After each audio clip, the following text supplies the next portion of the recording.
everybody, welcome to my channel. My name is Maria and happy Wednesday. We are to Wednesday, midweek, finally. Okay, so today I just wanted to talk about things that are rambling around in my brain and maybe things that people think that they don't say. And I'm just going to call this stuff that, I don't know, rambling brain dump. Okay, so what's on my mind is several things. ULVADI. If you have not seen the leaked video of ULVADI, Texas, and the police response to the killer who was killing children and teachers and employees, I just want to say from the onset, I am so tired of the news calling killers shooters. They're not shooters. They're not going to target practice. They're not just shooting aimlessly. They are going into schools, shopping centers, churches, concerts, parades with full intent to kill. When you have an AR-15 assault weapon on you and enough ammunition to blow up the world, you are not a shooter. You are a lethal killer. And we need to stop calling them shooters because they do kill. And I know there is psychologically, there's a thought in forensics that you don't want to build up the person that does the crime or make it a famous kind of thing to then make copycat things happen. Calling a person what it is not making that person a hero or bigger than they are. So,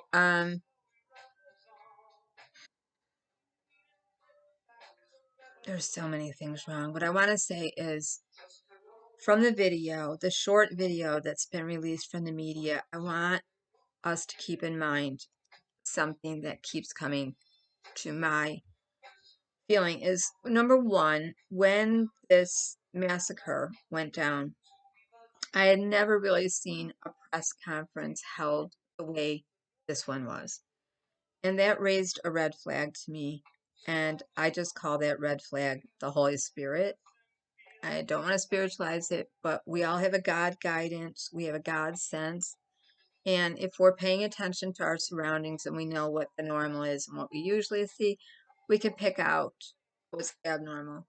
What was very abnormal was the full-on display, 3 rows of sheriffs at the Lone Star, Texas, and deputies and commissioners and flags behind them, and the patriotic display of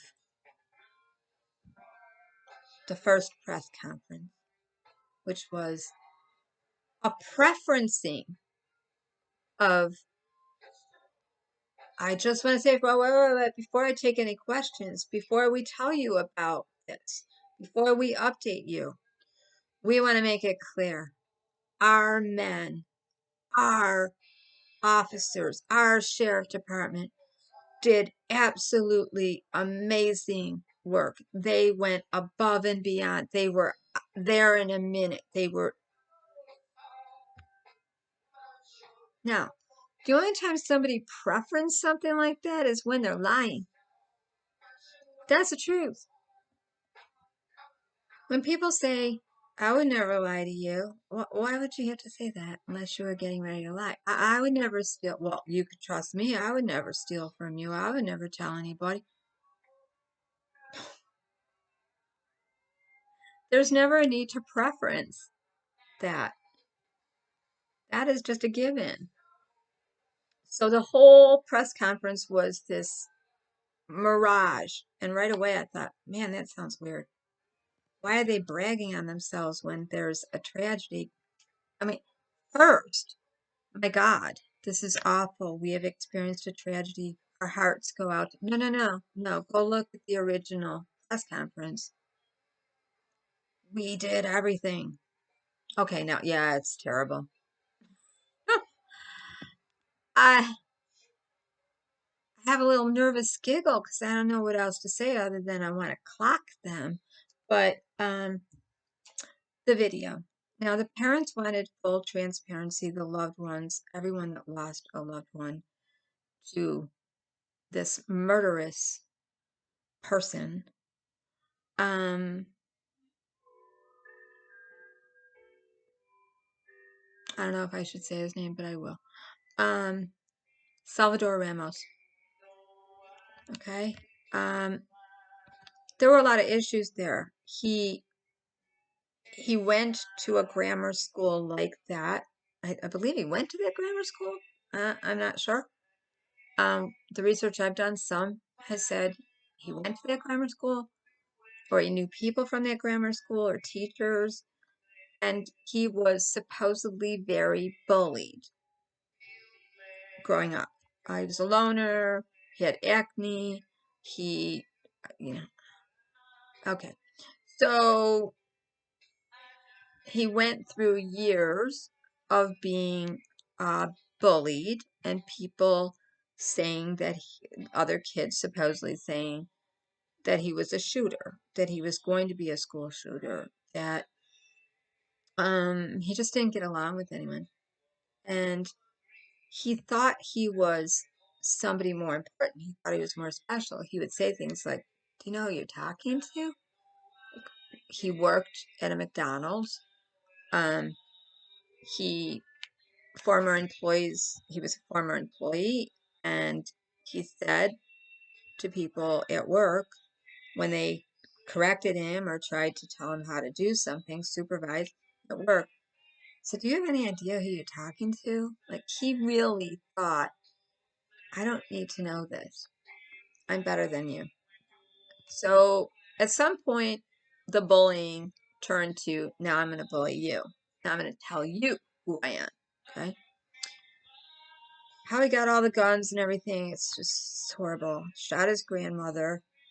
He wasn't able to graduate with his class senior year. So,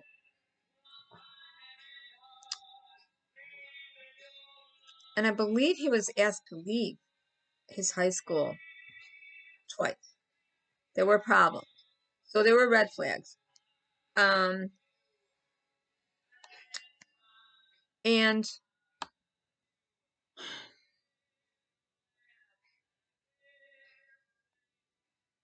he should have been taken out in one shot. He should have been taken out in one shot. So, I mean, we've heard that, okay, he was bullied. So he may have gone back to, he may have realized I went through all those years of torture and bullying in grammar school to make it to high school, only to not graduate after going through all of that. So I'm going back to let them know what I think. Just speculation.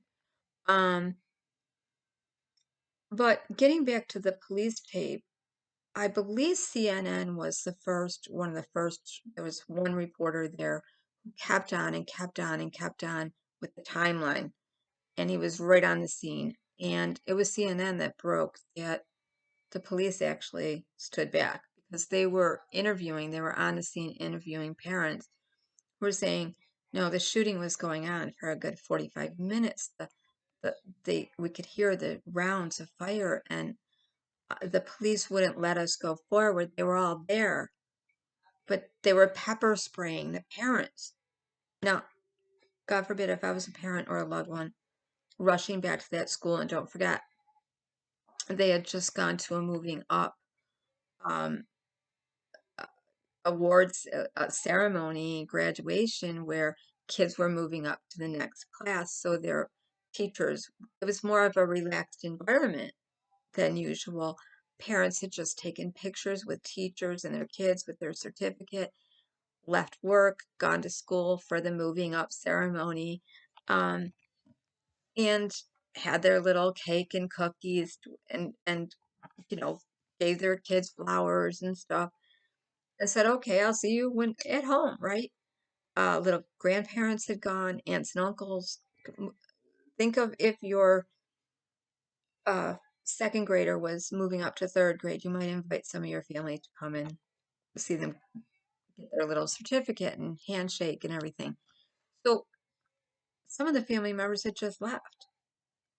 So they turned around and went right back. Um, so I'm thinking like Salvador may have been thinking is there are doors open. There are people going out the back door, the side door, in and out. It's not as secure.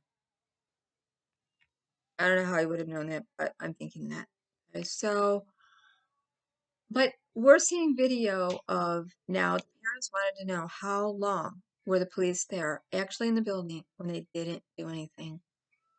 What I see is, yeah, they did hang back. They got there, they waited, they proceeded, and then they, it looks like, and I just want everyone to, that can stomach it, to go back and look at the video again, because what I see is them rushing forward after a little while of commensurating of what they're going to do, rushing forward and realizing there is a blood massacre going on. They back up right away. We do see one of the police officers sanitize their hands. And everybody keeps talking about that. Why is that police officer? Well, they may have come into blood, carnage from body, blood splatter. We don't know. But what we also see is one man with blue gloves on, one police officer, coming towards, like he's walking, his back is towards where the shooting and the killing is going on. He comes towards his officers and he holds up his hands and he's like, whoop, he's like this. No. Like here, let me show you. He's like this. No. No. And you see his blue gloves on. He's like this. No. Like he's backing them up. He is. What you see in the right corner is one police officer. Big. He's trying to come forward. And if you look at what he's saying, look close at his lips if they had audio. He's saying, one shot. I could take him out in one shot. Let me go. So you had some police officers that they weren't agreeing. Police officers were trying to advance, and the one guy who was obviously the superior is holding up his hands with the blue gloves. No, they're going to wait for a tactical force that has shields, helmets, bulletproof vests, and you see them come in later, and that's when it's taken care of. But when they immediately rush forward and then they back up, it does look cowardly. I'm sorry, it does. That said, they look like they weren't prepared. They didn't know what they were going into. They there was a communication breakdown, and they were in over their heads. But you had police officers off to their right corner who were trying to rush forward, and you can look and see two people, full body hug, grabbing them back. That's not a parent, that's a police officer. So other police officers were actually holding back some police officers, especially one man to the right of that video, was trying to go forward to take out the killer. But they wait, they come in with their shields, and they all rush forward, and then they kill him. I don't know what else to say. It's a horrible thing to see. It's a horrible thing to see. Other than I do want to talk about Robert Bobby Crime, 4th of July killer. And what stood out to me right away, Blaring, in that situation is that He dressed as a woman meticulously, as though he had done this quite often, as though he was a cross-dresser who gained power and felt more in control as a female. And it was interesting to me that I don't think he used a female costume disguise to escape. I think psychologically, in a forensics kind of way, I would think just from many people that talk about cross-dressing and why and what it makes them feel like, some have said, in my experience that I have talked to, some have said they feel whole and empowered when they are in female clothing or in male clothing. So they're not comfortable in their own skin. They feel weak as a male or as a female. They don't feel like they're quite male enough. And if you take a good look at Robert Bobby, he's a thin, petite, very effeminate looking male. Tiny person who has taken the time to decorate himself with lots of beautiful tattoos, really. And if you look really closely at the way he's dressing as a female, he's done this before. And I'm not saying cross-dressers kill. What I'm saying is the fact that he chose to kill dressed as a female and then took those clothes off right away, because when they got him, he was in all black and red, heading to his mother's house to get a car, then heading to another place to kill. And he would have put on, I firmly believe he would have put on female wardrobe to actually kill people had he gotten any further. So I'd like your comments on that. I'd love to hear from psychologists, forensics people, lawyers, anybody that knows this stuff, and tactical police and everything. I really feel like there were a lot of policemen, from what I saw, what I saw immediately. There were policemen that they're going to turn on each other in the Uvalde situation. They're going to start throwing each other under the bus and say, no, I wanted to advance. They wouldn't let me. It's going to go like that. And I would hope they're going to find out what's really going on with Bobby, because I think Bobby would be more comfortable male to female. And I think his father knew that. And I think that's why his father tried to do manly things with him, like get him the guns. I think the father is very defensive of, I got him his guns. Da, da, da. Why did he want to kill himself? Why did he want to kill everyone? He wasn't comfortable in his own skin. He didn't want to be a male. He wasn't male enough. He wanted to be a female.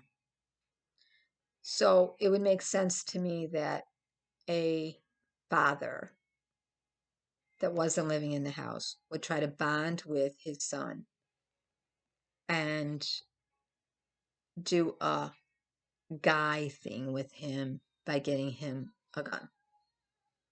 But not 2, not 3, not 4, not assault weapons.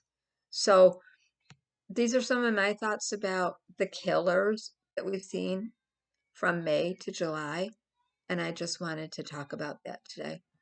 Okay, take care, everyone. I'm looking for your comments here in the commentary. Please subscribe and hit the notification bell so you can get all kinds of videos: knitting, crochet, talking about the news, book reviews, movie reviews, pop culture, spiritual. I'm going to be talking about prophecy and wizardry and the difference between prophecy and shenanigans. Okay. There's a lot of people making ton of money in churches under the guise of the prophetic and healing of finances, healing of body, and word of knowledge. And these are all genuine gifts of the Spirit. If you believe in the Bible, they're all gifts that people have, but they are being used more so than ever in a false way to gain profit. And then I'm going to do some videos on profit in pathology and how the way the medical system is set up, your doctors are never going to make money if you're healthy. So we have all these pre-screening and weird things that we got to go for that have lab numbers from here to here, and at every lab it changes, like this is normal, this is not. The thresholds